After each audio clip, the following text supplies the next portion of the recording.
Hey, it's Jordan Sheridan. Hey, it's Jordan Sheridan. Welcome to my video live stream. It is Monday, October 1st. So enjoy the autumn for all 3 days it lasts if you're living in the East Coast. The last few years, thanks to climate change, the fall, which is my favorite um, season, has pretty much lasted for a week, and then it gets bitterly cold. So you could thank the fossil fuel companies for that, and the politicians bought off by the fossil fuel companies. I have a story about them today. Hope everyone had a lovely weekend. I want to share something wonderful that happened to me this weekend before I get right to it. Let me know in the super chat if you can hear me, if you can see me. I'm using a new mic, so I hope the audio is a little better. And press the share button to get this out. As a reminder, this is a super chat. This is a super chat. And we also, on top of the super chat, we have our status coup reporting GoFundMe going. So I'm leaving that in the description box. We just passed $6,000, so thank you to, I think, right now, it's from 94 people. 94 people over 2 weeks have contributed to get us over $6,000. Our overall goal is 50,000. So, got to crawl before you can walk. But we're over at around 6,000, and I am reaching out this week for a story I want to get out into the field, and now we could do it because at least we've gotten to the 6,000 mark. We have enough funding to get out in the field for this first story, but we want more funding, so we don't just stop at one story in the field. We go from where I want to go to another place. So we'll have more information, but Ty and I are going to be back in the field ASAP. So thank you for contributing, and I will show where we're at as we go. By the way, let me show you the screen. We are at 6174 from 94 people. So can we get it to 100 people by the end of this live stream? Can we get it closer to 6,500? Let's hope. We are going to show you. We are going to get in the field ASAP with the funding you've already given us, but we need a lot more so that we don't have to be looking at our calendars, be like, oh, we can only stay here for a week. No, we want to go out in the field and dig deep and then go from one place to another so we could get out and cover the things not being covered. So I'll get to my weekend later. I got free Harry Potter tickets. Free Harry Potter on Broadway tickets fell in my lap. So I had a fantastic Saturday, thanks to my older brother who got the tickets. And I am a bit of a geek for Harry Potter. But that's not what you want to know. You want to know, what am I talking about in defense of Jimmy Dore? And I want to start with this. There's other news going on. I'm going to get to other news. But I want to start with this because what I'm seeing is bigger than just the attacks on my friend Jimmy Dore. And by the way, haven't spoken to Jimmy from Twitter. It seems like he's out gallivanting with his lovely wife in Italy. I would love to be gallivanting in Italy, so fantastic for him. But I saw a video from David Pakman, who's, I guess, a liberal radio host. I don't know David Pakman. I've never spoken with him, so this isn't like an attack on David Pakman, but I think what David Pakman said in the video and what others are saying, like Sam Cedar, are, to me, really lazy and, frankly, establishment mindsets to have. So I want to play you this from David Pakman. David Pakman was responding to a question from a caller. I don't know if he has a radio show or a video show. I don't know what it is. I've never seen him before. This is David Pakman. And as a reminder to those of you watching, this is a super chat. So definitely, if you're feeling super on this Monday, definitely leave some contributions. And the GoFundMe link is right there. So a caller asked, what do you think, David, of Sam Cedar apparently did a video bashing Jimmy Dore, essentially calling Jimmy Dore a useful idiot for the Republicans? And it's the same old argument, the fact that Jimmy Dore, and frankly me and others, basically call out the Democratic Party's corruption. And don't just look the other way and say, Trump bad, vote the Democrats.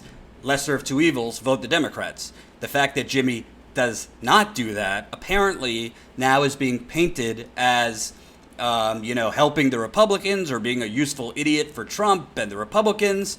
And I have a strong feeling on this. But let me play you the clip from David Pakman's show so you know what I'm talking about. And by the way, this is David. A caller was asking David Pakman what he thought because Sam Seder apparently did a video basically attacking Jimmy Dore as a useful idiot. Here we go. Situation was, and if you agreed. I completely agree with Sam and Ben on this issue. I believe that the involvement of Jimmy Dore in politics has become completely toxic.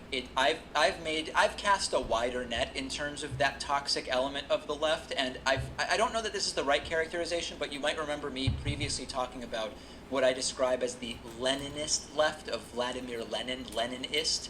And I don't think it's really fair to group Jimmy Dore under that, but there is this contingent of the left that by virtue of a combination of, as you point out, whataboutism, so-called progressive purity tests, and a whole bunch of other mechanisms that I've described, they end up being useful idiots. And I want to be clear, calling them idiots it's not an ad hominem. Useful idiot is a specific sort of political term that has, basically it means you are unknowingly becoming a tool furthering the objectives of those who you either don't realize you're furthering the objectives of, or those you would on paper believe you're on opposite sides.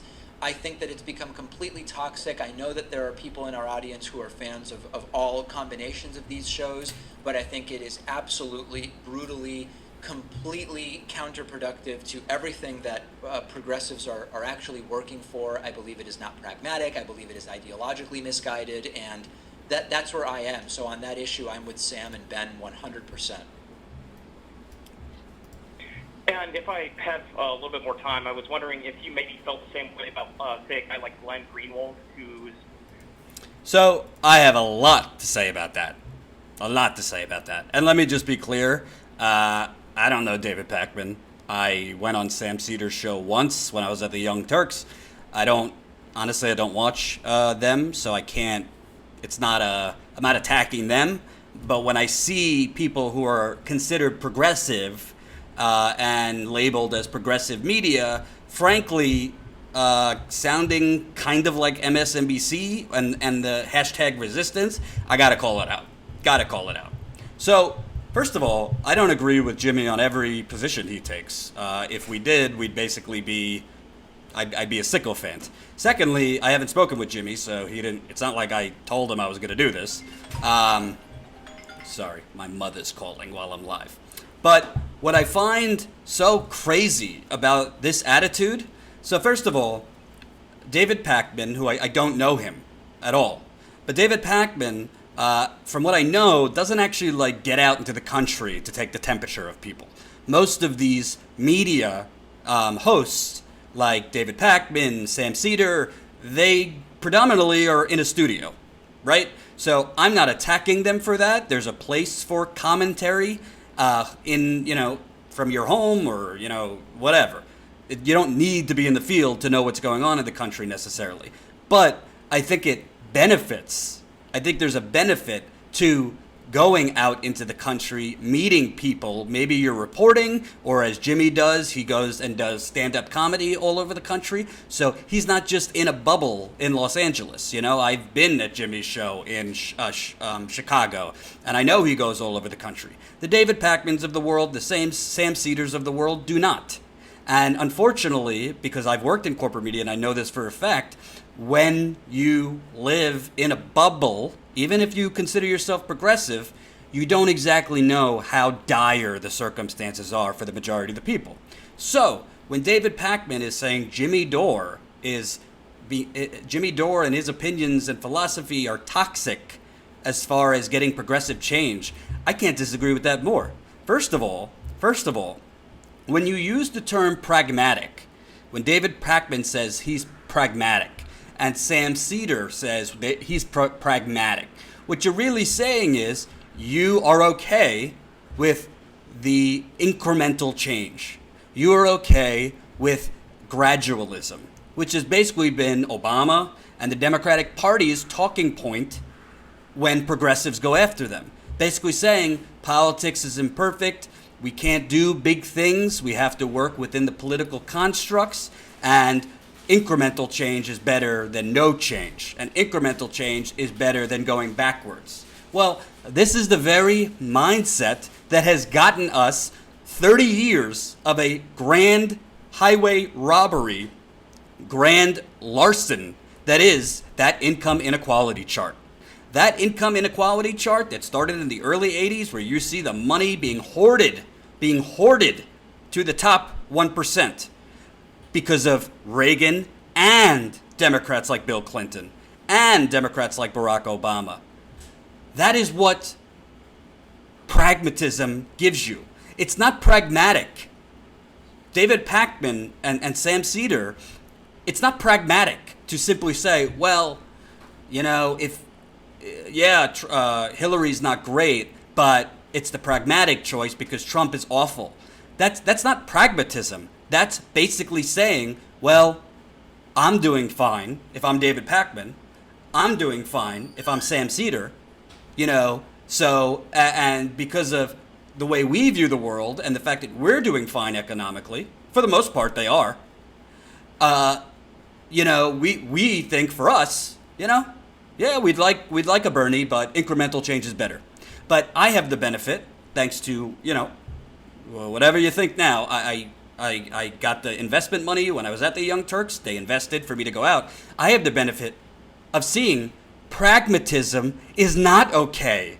Incrementalism is not okay for the people that I've met in Flint and Detroit and East Chicago and Alabama and St. Louis and Elkhart, Indiana, and I could go on and on and on and on. Voting for the lesser of two evils is just as damaging for those people. Yeah, maybe Trump is, if you want to look at it on a scale, maybe worse for those people, but Hillary Clinton as president would have not helped those people that I just mentioned. You want to know why? Because follow the money. Hillary Clinton was not going to strictly regulate the financial industry. Hillary Clinton was never going to do anything to re-strengthen labor unions as president. Hillary Clinton was going to give, probably would have pushed to lower the corporate tax rate, which, yeah, we could lower it a little bit, but what about permanent tax cuts for middle-class people? What about government jobs programs for middle-class and working and minority communities? So when you're talking about pragmatism, and basically David Pakman is saying, well, Jimmy Dore, he's not pragmatic, he's toxic. No, Jimmy Dore, like I'm saying, is the majority of people are living paycheck to paycheck.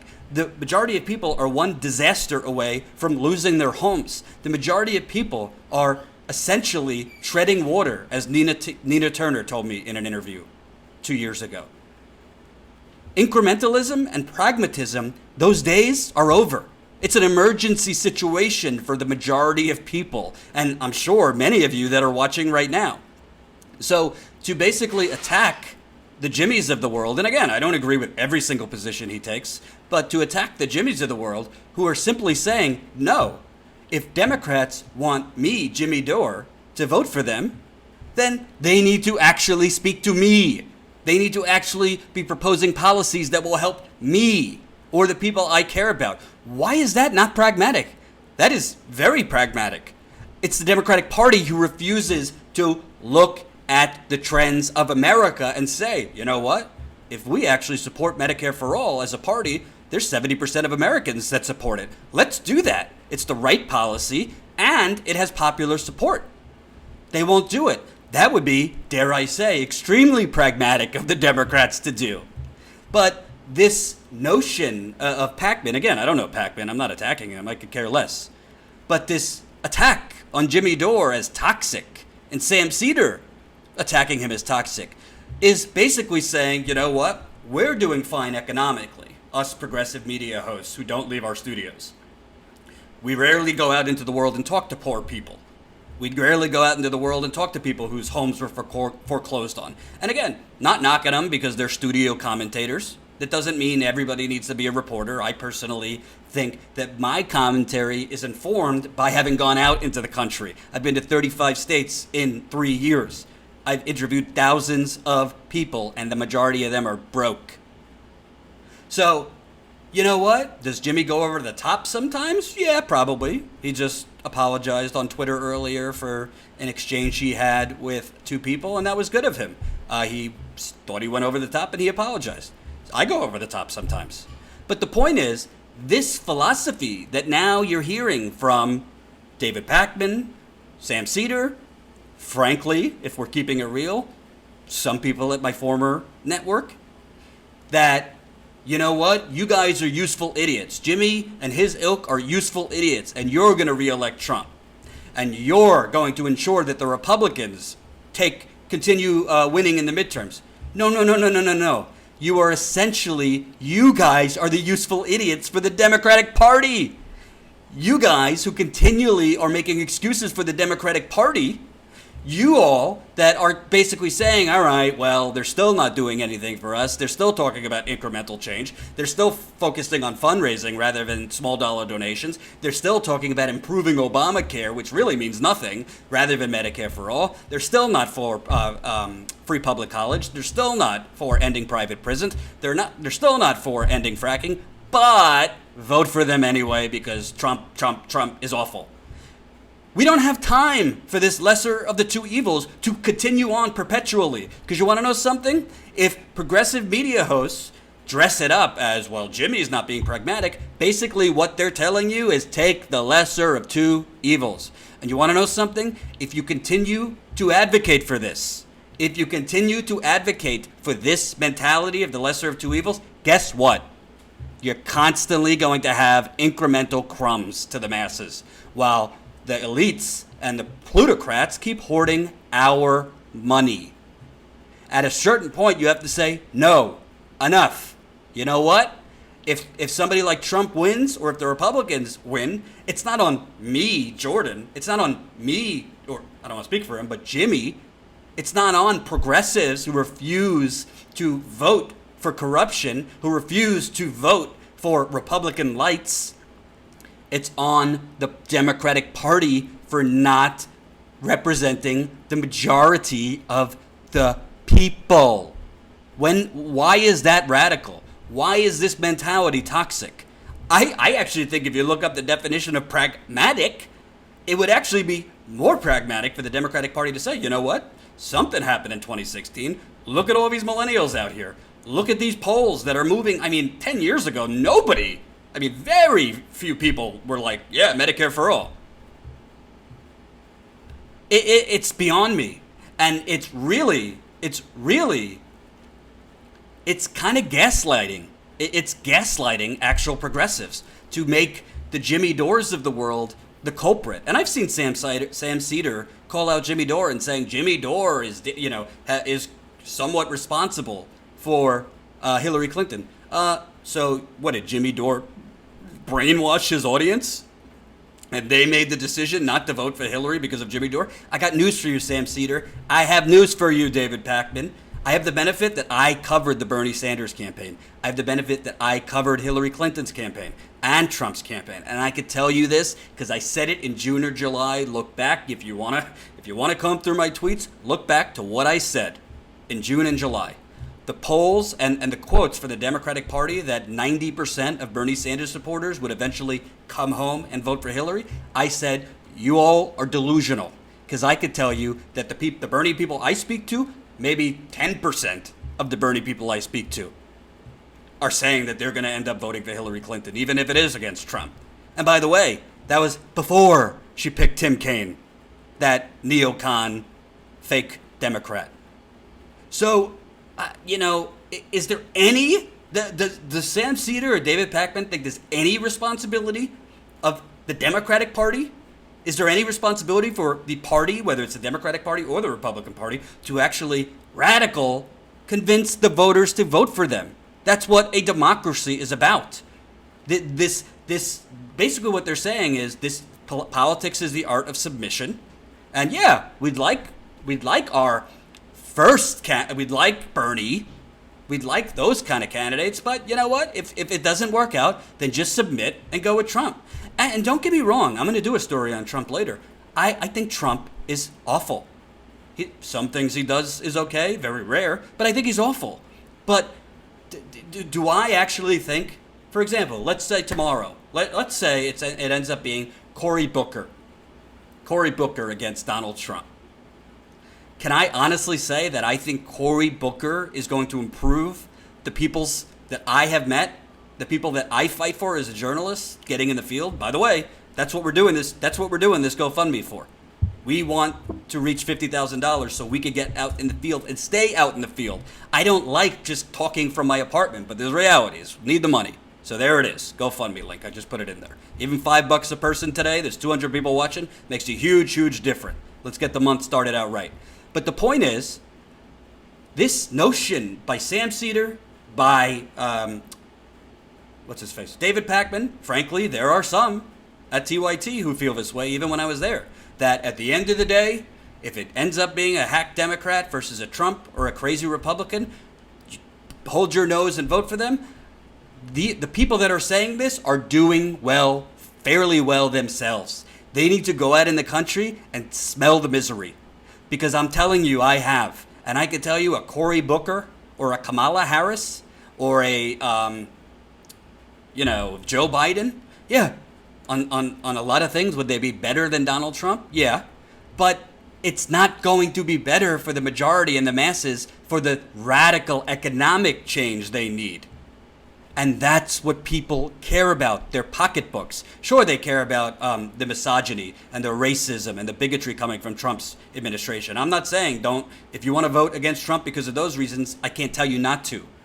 But you have to inspire people to vote, especially young people. Young people aren't so miserable and okay with corruption and just this is the way things are to be like, yeah, Booker sucks and he's corrupt and he takes Wall Street money and big pharma money, but he's better than Trump.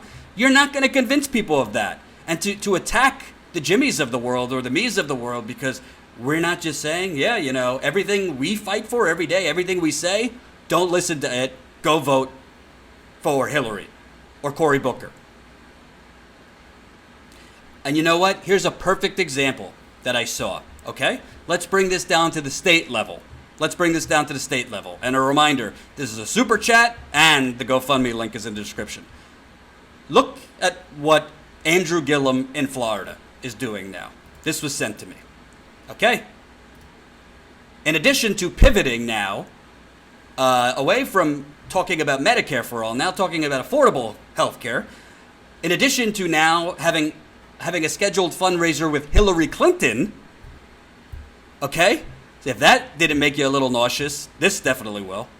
Now he's scheduled to have a fundraiser on October 7th with Debbie Wasserman Schultz and Michael Bloomberg.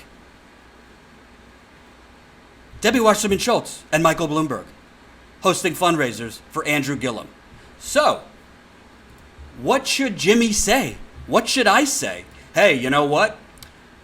Ron DeSantis in Florida, and again, I don't live in Florida, so I'm not telling people how to vote. If they want to vote for Gillum, vote for Gillum. If they don't, don't. But Debbie Wasserman Schultz is everything wrong with the Democratic Party. Not just the Democratic Party, but American politics. She cheated the progressive candidate out of the nomination. There's a very good chance it would have been a lot closer or Bernie would have won. So is it toxic for Jimmy or me to say, you know what? I have a hard time supporting someone who's associating with Debbie Wasserman Schultz, who's corrupt, who's not for Medicare for all, who's not for free public college, who's not for ending private prisons, who's bought up with the sugar industry in Florida, who is not for ending fracking. Like, why is that toxic to say? He's making decisions and he's associating with people that I am against. And my political, not me, because I don't live in Florida, but that Jimmy or I say, I would have a very hard time supporting someone that is associating with corruption, that is talking and giving platitudes that he's for Medicare for all, that he's for free public college tuition, and then surrounding himself with the very people that have helped hoard money to the elite. Don't forget Debbie Wasserman Schultz, huge money from the payday lending industry, which disproportionately screws poor people and minorities in Florida and all over the country. So if Jimmy does this, I don't know if he's going to, but let's say he did a video on it, or I'm doing a video on it right now. and some of my viewers in Florida, I don't tell people how to vote. If you think, I think DeSantis is very bad. I think Gillum would be better than DeSantis. But there is a difference, okay? So when you're looking at your congressman, or if you're looking at your senator, or you're looking at your governor, okay? That's a state-based election, okay? So as far as I could tell, even if I, as a Floridian, am very against Andrew Gillum, moonwalking away from Medicare for all and talking about affordable health care. Even if I'm against Andrew Gillum associating with these people, you know what? Andrew Gillum doesn't have the power to create wars. You know? Andrew Gillum is governor of Florida. His decisions don't impact the whole entire country. So my bar for lesser of two evils is way higher as far as the presidential election. I personally, when faced with a Democrat who's a warmonger like Hillary Clinton, who is bought off by every special interest, who has shown nothing in her past that she's for labor unions, has shown nothing in her past that she's actually going to invest money in desperately needed government jobs programs, who has shown nothing that we wouldn't be in a war with Syria or Russia or both, well, I'm personally not going to vote for Hillary Clinton, even if it's someone as bad as Donald Trump. That's just me. On a state level, I'm not going to tell Floridians what to do, but I can say DeSantis is awful, he's racist, he's a bigot, and Gillum would be better than DeSantis, I think. If I was in Florida, I don't know, I'd have to think about it, but I would be more likely to vote for Andrew Gillum in Florida than Hillary Clinton nationally. That's just me. But why is it toxic of me or Jimmy to say, you know what, Gillum, you're fucking up, man. You won the election, you won the nomination by being progressive, by being unabashed as a progressive, and by moonwalking away from Medicare for all, by doing fundraisers with Hillary Clinton, by doing fundraisers with Debbie Wasserman Schultz.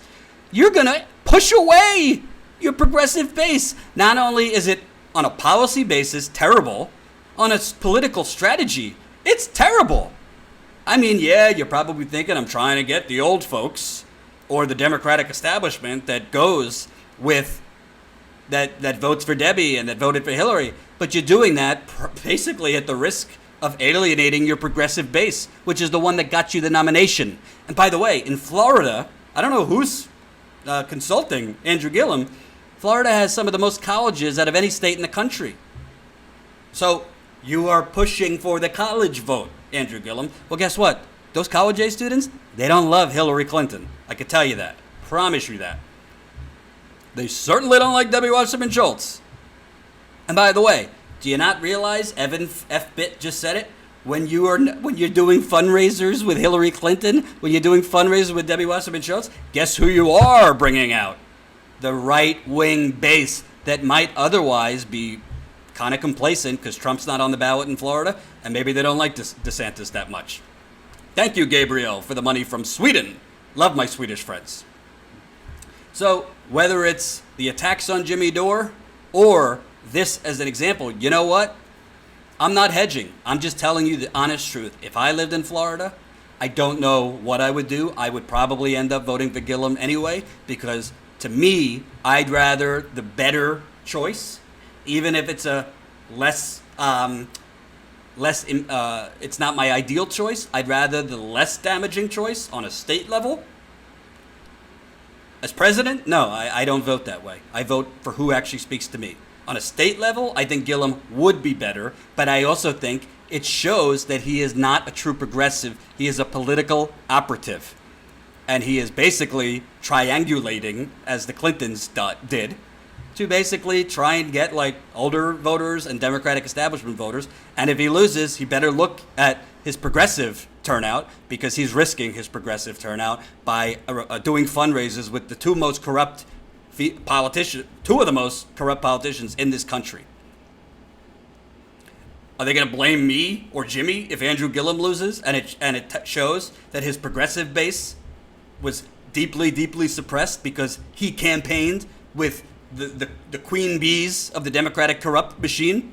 Is that our fault if strategically that's what he decided to do? Again, I'm not telling people from Florida not to vote for Andrew Gillum. I think he is better than DeSantis. I have no idea who is consulting him or giving him advice on his campaign, because these are not smart decisions. Doing fundraisers with Hillary Clinton or Debbie Wasserman Schultz. Not exactly small dollar donors you're going to be getting from that.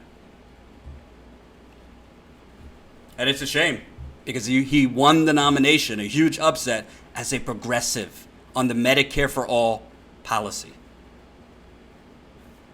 OTR trucker. I'm paying for you to call them like you see them. I always will. I've had opportunities to be bought off myself and call it like a neoliberal hack, and I have declined. Maybe I'll tell you about those opportunities one day. So that's what I think.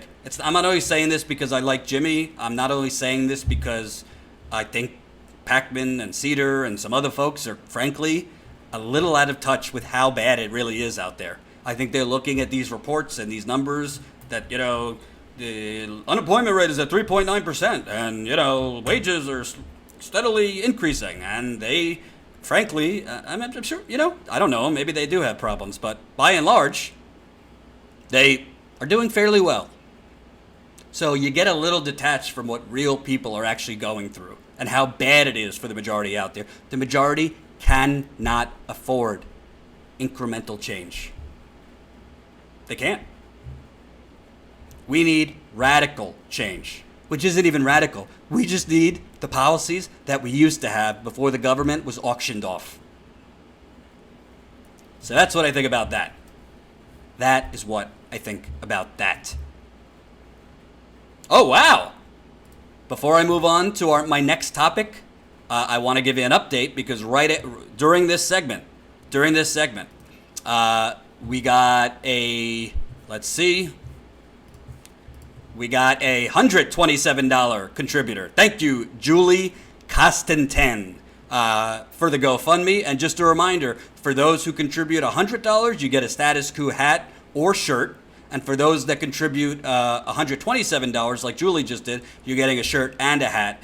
When you contribute that funding, definitely email Jordan at protonmail.com. That's email Jordan at protonmail.com. Let me put it in here so you have it. Email Jordan at protonmail.com and let us know your preferred shirt size and how big your head is, I guess. I know most people can't contribute 100, but for those who are that generous to do so, you can contribute right there, $100.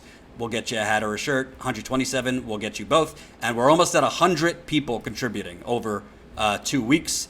Almost 3 weeks, and we're almost at 6,500. So thank you. Keep it coming if you can. Ty and I are going to be getting back on the road pretty damn soon, because we're now getting enough funding that I think we could do 2 trips this month, which is what we're trying to do. So, moving on. We already have, hey, Boo Fry, I'm Julie. Thank you very much for the contribution. Can't thank you enough.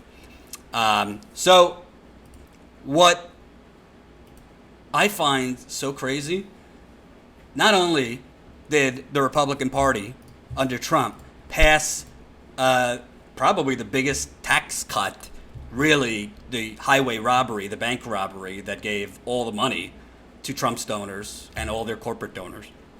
But now the House is trying to make those individual tax cuts. And when they say individual tax cuts, what they're really saying, yeah, it'll be for all classes that got the tax cut, but really they don't give a damn about the people on the lower end making those tax cuts permanent, because those are crumbs. They are trying to push the individual tax cuts for their donors, the 1%, the fossil fuel execs, the big pharma execs, the Wall Street bankers, and all the special interests that have bought off the United Corporations of America. Which is very funny in contrast to what Trump said today in announcing the new trade deal with Canada, which I'm going to get to. But I want to read you this so you know what's going on. And of course, the Democrats, because they're pathetic and they don't know how to do politics, won't message on this and will barely fight on this. So House Republicans passed bill to extend individual tax cuts.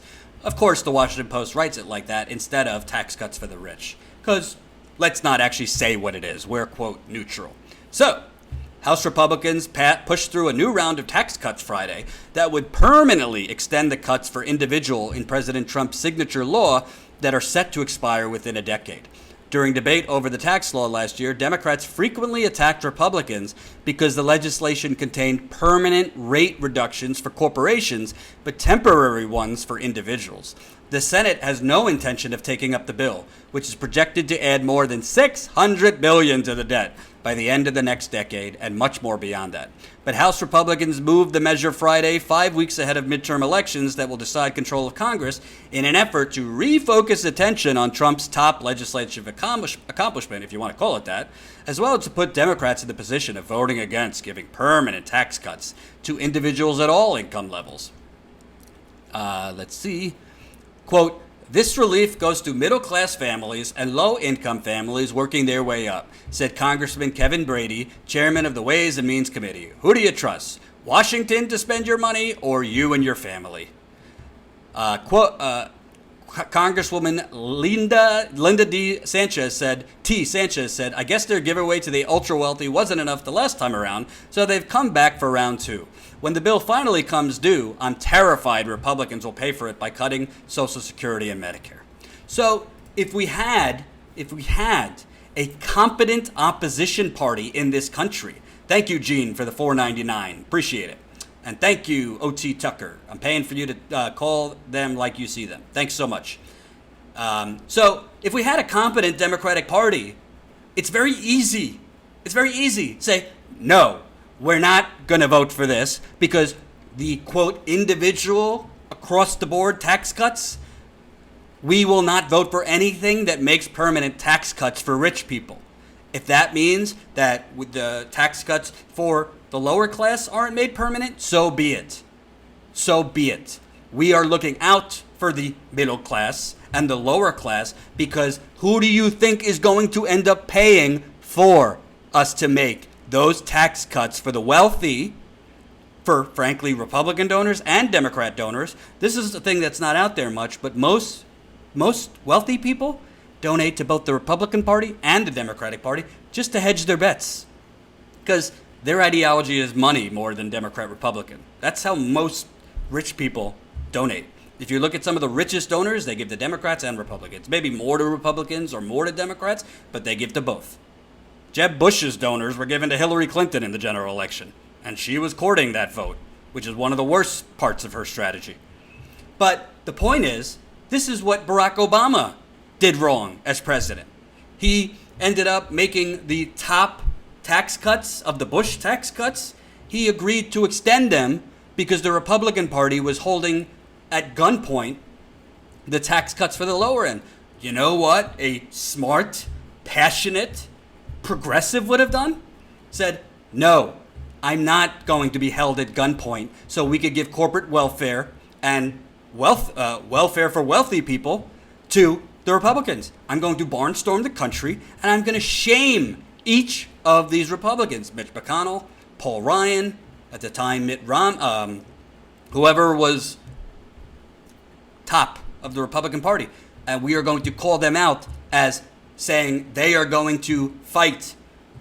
Those Republicans are saying we will not extend the tax cuts for lower class people if our rich donors don't get the money. And if I were president, or if I were Obama at the time, I would have said, then Republicans could be the one that let tax cuts for the middle class and the lower class expire so rich people could have their tax cuts. Put it on them. But the Democrats are weak.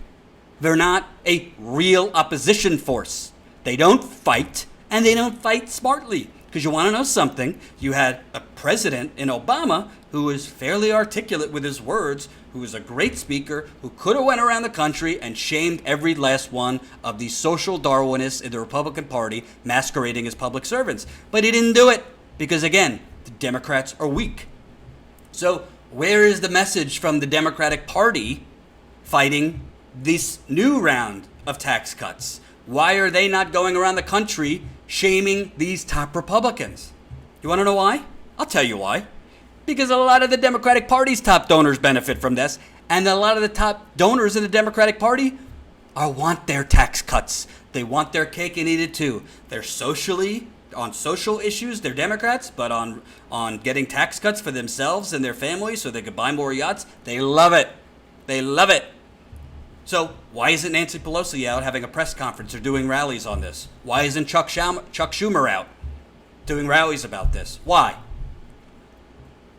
Because, first of all, they know they're hypocrites and can't really fight against the Republicans' tax cuts for the rich because they themselves are bought off. Maybe the Democrats, when they're in power, don't propose tax cuts for the rich, but they allow deregulation for the rich.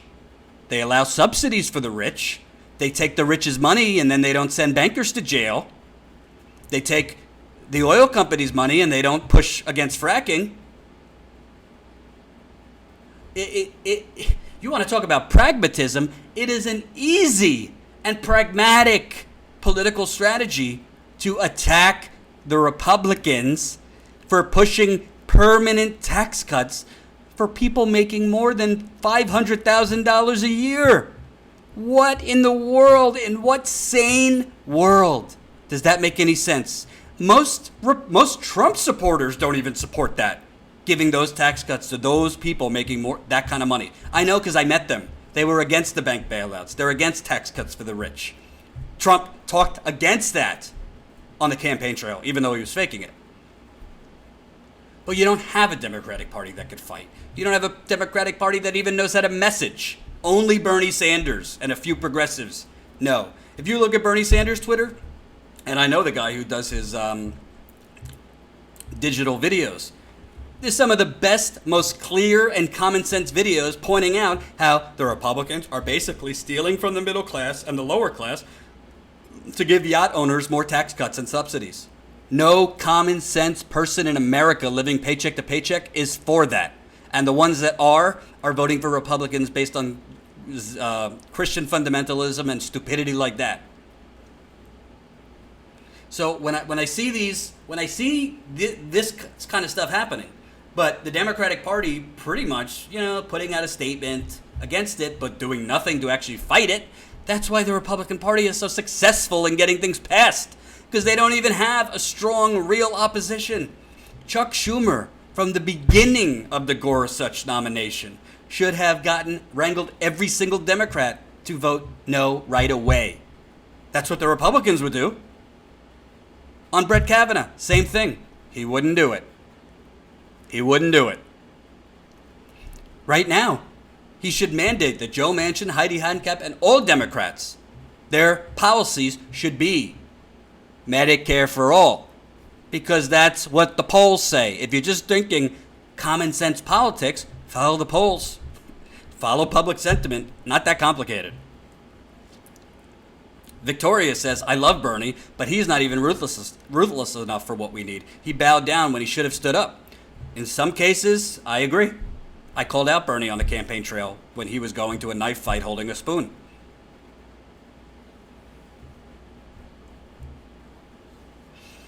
I mean, is this toxic of me to say? Why do we have an opposition party in this country that basically puts out, quaint statements and then does nothing? This is why we keep getting these tax cuts for the rich, because people like Obama allow it to happen because they're held at gunpoint. The one good thing, the only good thing that Bill Clinton, not the only good thing, but one of the things that he did that was right, Newt Gingrich was holding a gun to his head and saying, we're going to shut down the government if you don't give us welfare reform. I think it was welfare reform or tax cuts for the rich. And you know what Bill Clinton said? Go ahead. You guys will be the ones blamed. And guess what happened? The Republican Party was blamed. In one case, Bill Clinton did the right thing. But Obama couldn't do that. He extended the Bush tax cuts for the top earners permanently. He should have said, no. You, the Republican Party, can explain why you are allowing middle-class tax cuts for lower-class and working people to go away so that rich people could get their tax cuts. Explain that and put it on Republicans. But the Democratic Party doesn't know how to do that. And that is infuriating. And by the way, the Democrats aren't the only problem. I mean, in the same sentence, in the same week, you have Republicans looking, again, to take even more money out of the government's coffers which they're then going to say, well, we got to cut Social Security, we got to cut Medicaid, we got to cut Medicare because we have a huge debt and deficit, which they are exploding under Trump. But at the same time, you have Trump this morning made a deal, a new NAFTA deal. So he made separate deals with Mexico and now a separate deal with Canada. And NAFTA is gone, and they're renaming it I think the U.S. Mexico Canada trade agreement or something like that. I didn't read the whole agreement. I'm not going to lie to you. I read some of it. I don't think it's what Trump promised on the campaign trail. I could tell you that. I don't think, from what I read, it's going to create a tsunami of jobs coming back to America. Not at all. But unfortunately, his workers are just going to see his voters are just going to see the headline and be like, that guy, he said he was going to get rid of NAFTA, and he did. They're not going to look at, oh, well, these factories aren't coming back. But what's so insane is you have on one end the Republicans under Trump's direction voting to make tax cuts for the rich permanent, voting for additional tax cuts, which are going to suck out an additional $600 billion over 10 years, while on the other token, you got Trump this morning at a press conference saying this new trade deal is going to flood money back into America's coffers. So, on one end, Trump doesn't care about zapping hundreds and hundreds of billions of dollars between the first tax cut and if this second tax cut passed, you're talking $2 to $3 trillion taken away from the government's coffers. But he's saying his new deal with Mexico and China are going to add additional hundreds of billions of dollars to the government's coffers. It is intellectually dishonest, and it's also hypocritical. So you don't care about sucking money out of the government's coffers. And by the way, government's coffers means Social Security, Medicare, Medicaid, heating for low-income people in the winter, food stamp programs, affordable housing, and all programs for the workers. Because when you suck the money out of the coffers, what do you think Trump's going to do? What do you think the Republican Party is going to do? They go for cutting programs for working and poor people and minorities. So government coffers really means for you, middle class and lower class people. But he's simultaneously saying, oh, this new trade deal, I'm so great. We're bringing in hundreds of billions of dollars to the government's coffers. No, you're not. I mean, I'll go more in depth when I have more time because I've been working on another story today. His trade deal is not going to bring back hundreds of billions of dollars into the government's coffers. It's not. And from what I read, the additional protections to American workers are not exactly, evolutionary changes. I think Trump basically said, I'm going to get rid of NAFTA, and created a slightly less shitty NAFTA. Because I can assure you, record this right now, save the video. What he did, it's not going to bring back those empty factories in Ohio and Michigan and Wisconsin and all these places that I saw. Not going to do it. Nope. Patrick Scarpati, another $127 contributor. Thank you so much, Patrick. We're now about to hit 6,500, and we have 98 people now in 19 days. So the next two could get us to 100. Thanks so much, Patrick. You're getting a hat and a shirt. Email jordan@protonmail.com. Your size. Show you. Boop! Wrong one. As you can see, almost at 6,500. And 100 people. Keep it coming if you can, folks. Can't thank you enough. So, this trade thing and the Republican tax cuts, this goes back to what I said in the beginning. The reason you have Trump, the reason you have these social Darwinists, these Gilded Age fake public servants in the Republican Party is because you have Republican lights in the Democratic Party that embolden them and allow them to gain election. If you had an opposition party that actually could convince the masses to vote for them, so you don't have these bank robbers that are the Republican Party, there'd be a lot of things that are different in this country. But we don't have an opposition party. So you could call me or Jimmy toxic all you want, but is it going to radically change if Cory Booker becomes president? We're going to see massive tax cuts for working people and middle class people? Are we going to see massive government jobs programs? and for inner city people, if you think that, I have a bridge to sell you. Phantom A3, I just got here. Is Jordan going to upload this video? You're damn right. Every live stream, we cut down into shorter videos. You could look at the shorter end if you can't make the live stream. All those videos are up on this channel. We're over 17,000 subscribers, by the way, just in 6 months. So we want to get to 20,000 by the end of this year. Help us do it. If you're subscribed, thank you. Pass it on to your friends and family. Steve Thomas just left $127 in the super chat. It's Jimmy and it's Bernie, but let's not forget that it's we progressives that are the true direction. Hey, Steve, even though you left it in the super chat, the $127, we're going to give you a hat and a shirt. So thank you. Email Jordan at protonmail.com. Again, $127 gets you a hat and a shirt, status quo. I prefer if you contribute to the GoFundMe, but obviously we appreciate the super chat too. So if you want to get the hat and the shirt, definitely GoFundMe. The link is in the description, and I'll put it here one more time. But Steve, make an exception for you. Thank you so much for that. He said, it's Jimmy and it's Bernie, but let's not forget it's we progressives that are the true direction. I completely agree. And by the way, I have heard out of Jimmy Dore's mouth before, and I have said this before. I would turn around in a minute and say, kudos to Nancy Pelosi, kudos to Chuck Schumer, kudos to anyone in the Democratic Party if they quickly sign on for Medicare for all and the progressive policies that are common sense, that economists say would greatly help the middle class and the working people they claim to be supporting. I don't personally have some major thing. I don't know any of these people. Would I have a beer with them? Hell no. But if they became on the right side of the issue, not just by talk, but by actions, and put their name and signatures on these policies, and then advocated for them, I would come out and support them. I think most people would. I don't care what their name is or well, I do care what their past is, because actions speak louder than words, but Jimmy would be for them. I've heard him say that. So, it's getting to a point where it's kind of gaslighting coming from the resistance and so-called progressive media attacking Jimmy and attacking me and attacking Jamal Thomas. And thank you for the $1.99 from K7607. So I got an additional story for you. I got 2 additional stories, actually. Hold on, got a reply to him. 413 Grand Street. Shouldn't have said that. I'm live now. So, I saw this story. You're not going to see it in corporate media. You probably won't see it in most places.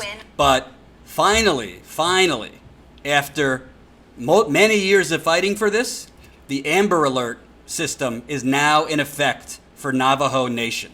As we know, the original sin of the United States of America is we killed the Native Americans, we stole their land, and pretty much we've been occupying their land ever since. As you know, I'm very passionate about indigenous issues. One of the stories I want to go cover with the GoFundMe, which I'm going to reach out to the tribe and see if they'd be interested. I want to go to Montana, and I want to go interview and speak with members of the Fort Peck Sioux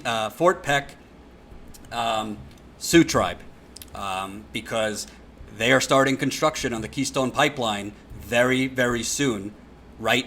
First in Montana. That will be the first state they're starting construction in the United States. It goes from Canada through Montana, Nebraska, South Dakota. We, as opposed to Standing Rock, there was a lot of great journalism that went on Standing Rock. Obviously, I was there as much as I could be, 7 times with the Young Turks. But unfortunately, the majority of the cameras and a majority of the attention came after the pipeline was half built.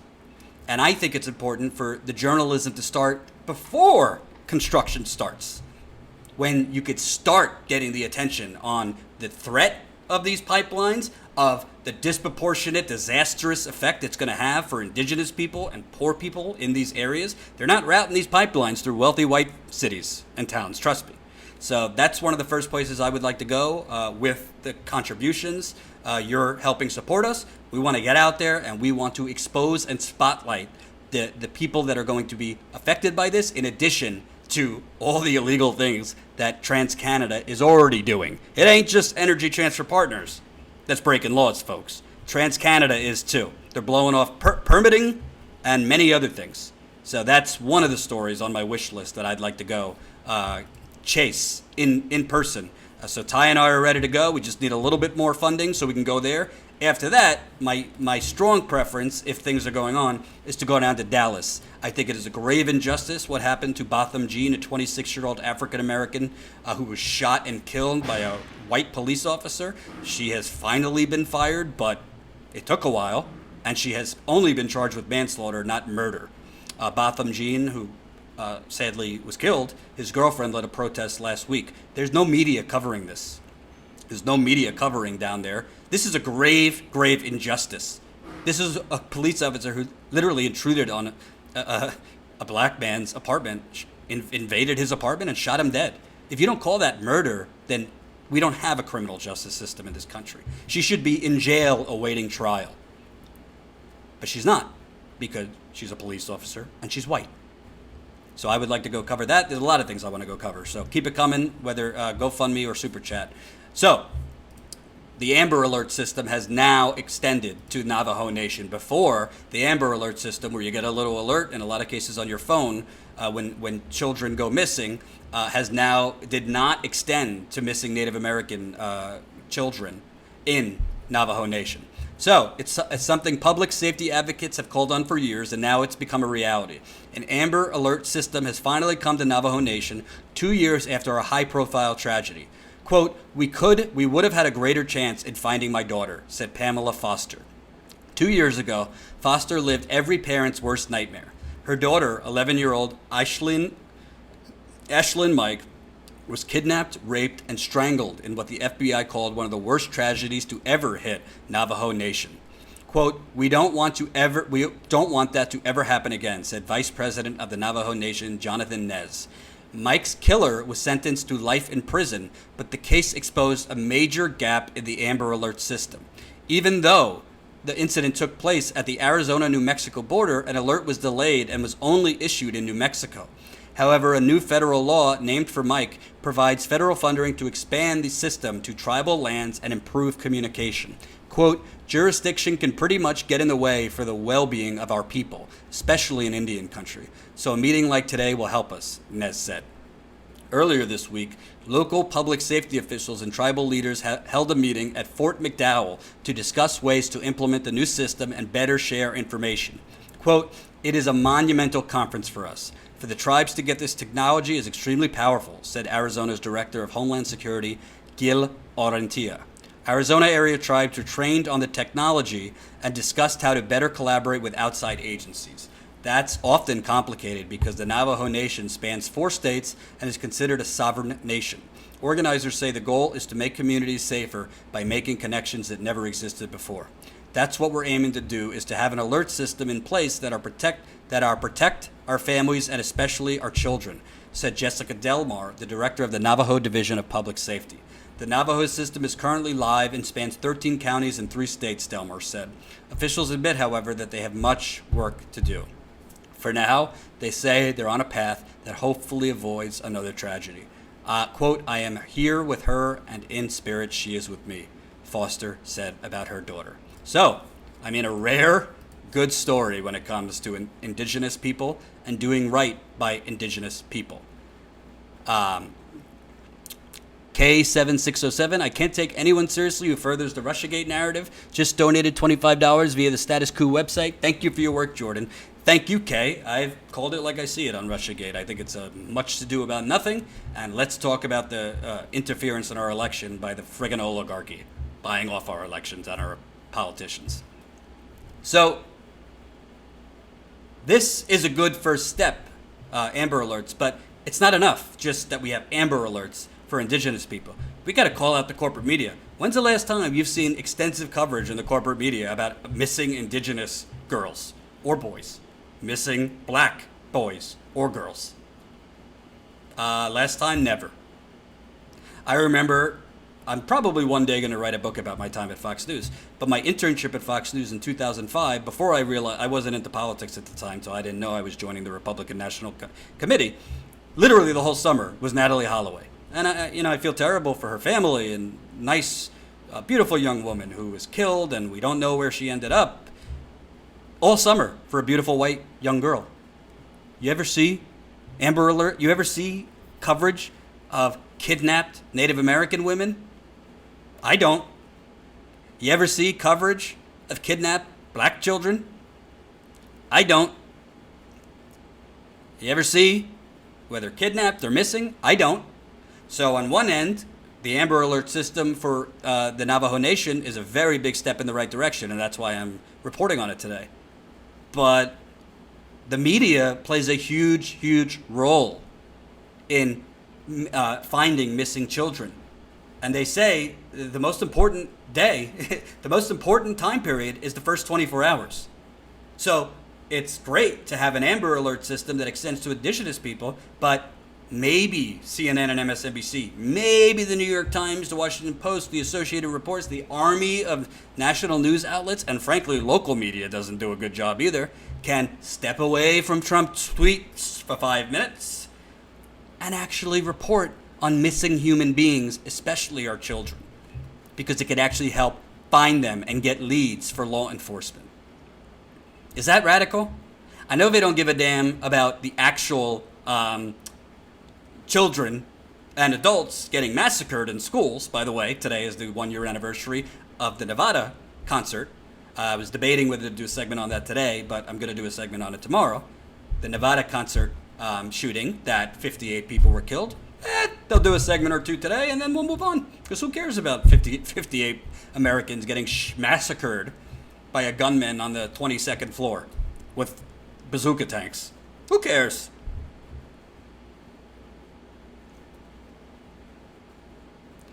So they don't care about the Americans and the children getting massacred, so why would they care about the Americans and the children missing or kidnapped? Media plays a key role. That's why I'm doing this segment. I actually monitor when indigenous children are missing.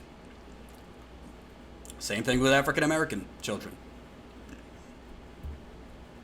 Michael Cooper says, you just said it, report on our missing children. They don't think of minorities as one of us. I agree with you. It's a great point. Paul says, how are we ever going to handle situations if we just say, hey, they all do it? I agree. Agree with that.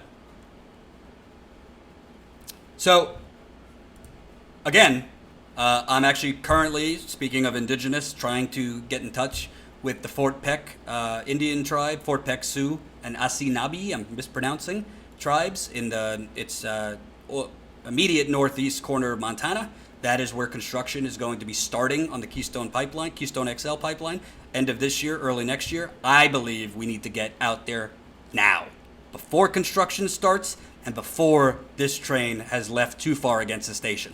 It's great for media to get down there when there's water protectors and encampments, but now is the time to make a big difference. Media can spotlight and expose this grave threat, the black snake, as the indigenous and the environmental activists call it. It's important to get media on the ground. Most media won't go because they're lazy. They don't want to go to Montana or North Dakota or South Dakota in the cold, and they don't think they'll get clicks out of it. I don't give a shit about any of that. It's not about clicks. It's about real reporting and hopefully doing reporting that could awaken the masses to actually stop it. Keystone Pipeline was changed. It was stopped once. It can be stopped again. Now is the time to do it. So I would like to go there. I need your help to do it. Let's see where we're at before I go today. We just hit 6,500 and 100 people. That's what I said I wanted by the end of today's live stream. You guys made it happen. Let's see the latest. Anonymous, $25. Thank you so much to Anonymous. And Steve Thomas, $32. Thank you, thank you, thank you. It's amazing the amount we've raised in under 3 weeks. It's also amazing 100 people. It's just as important to me that we raise it from a huge volume of people as to the amount. Because when we could show, because we are going to be going for other sources of funding, progressive funding, and you will know, it's not going to be Democratic Party donors. It's not going to be elites. We're going for different type of funding, more small business, progressive types. But we want to be able to show those people, look at the support we already have. Look at the audience we already have. We built a channel here, over 17,000 subscribers in 6 months. We have almost 400 patrons, and we haven't and we're going to totally revamp our Patreon after we launch statusquo.com, which is basically this month we're going to be launching statusquo.com. So a lot of good things happening. Thank you. I think 7 people contributed while I was live and got us to 6,500. Let's hope. I really want to get to 7,000 and 7,500 this week. I think we could do it. I will be live again tomorrow. Thank you for watching. Might have some other news for you this week on some things we're working on. And if you're not a Patreon, you could also become one at patreon.com/Jordan Sheridan Reports. Ty and I are going to be doing our podcast this week, our first podcast together for our patrons. We're going to make the podcast free for everybody, but we're going to do some bonus content just for our patrons. Patreon.com/Jordan Sheridan Reports. You can sign up as low as $1 or $2 a month. Thank you guys for watching. Peace.